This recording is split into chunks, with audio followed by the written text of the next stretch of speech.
As he said, she's standing by her husband, blaming the media for spreading lies about him. And Lindsay Davis here with a closer look at their relationship. Good morning, Lindsay.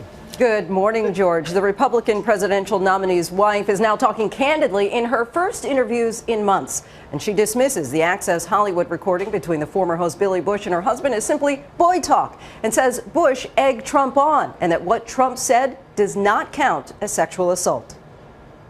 He apologized to me, and I accept his apology, and we are moving on. Melania Trump not only defends her husband, she goes on the attack. Is it fair for the media to bring up Bill Clinton's past, or for Donald Trump to bring up Bill Clinton's past? Well, if they bring my past, why not? So they're asking for it. They're asking for it. They started.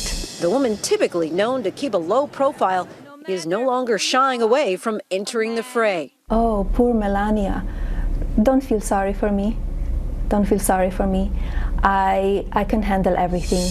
Her stand by her man position is somewhat reminiscent of Hillary Clinton in 1998, when her husband was president and faced accusations of sexual misconduct. This vast right-wing conspiracy that has been conspiring against my husband since the day he announced for president. It was left-wing and left-wing media. The couple first met at a Fashion Week party in 1998. She told Harper's Bazaar she refused to give Trump her phone number. Instead, the Slovenian model asked him for his. They went on their first date soon after.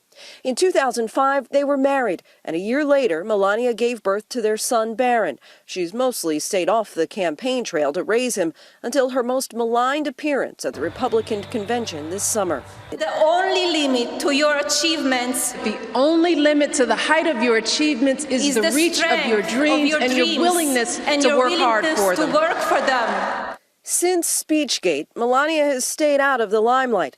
But just last week, Melania's legal team demanded an apology from People magazine, disputing reporter Natasha Stoyanov's claims that sometime after she says she was assaulted by Donald Trump, she bumped into Melania on the street in 2005 and had a conversation with her. I was never friend with her. I would not recognize her. So as the campaign winds down, Mrs. Trump is hoping to land some punches before the final bell. People won't want to go against him, but my husband is real. He's raw. He tells it as it is.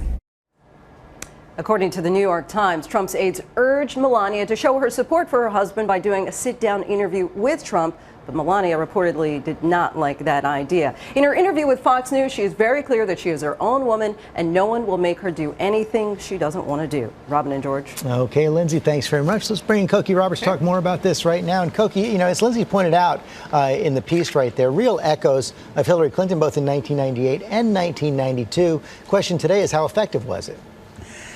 Probably not terribly effective, in the same way that Hillary Clinton wasn't terribly effective in those interviews. I think that it's keeping the story alive, for one thing. But another is that Melania Trump, in some ways, is not terribly recognizable to a lot of voters. During the Republican convention, I interviewed a number of Republican female delegates who basically said that they couldn't relate to her. She was too beautiful, she was too rich, and that they didn't see her as an authentic person in the same way that people see Michelle Obama, for instance. She was very much going after the accusers. It seems like that was part of the strategy in having her come out and speak, Cokie. Well, in some ways, that I think was her most effective part, because it was about her as opposed to being about her husband, where she said, they went after me, so why not?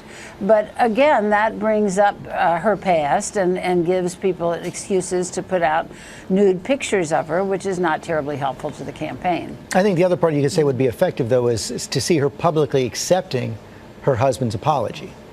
Well, which of course she did in a statement, and now she's done publicly as well. But I don't think that that's something that people would expect her to do anything else but accept his apology.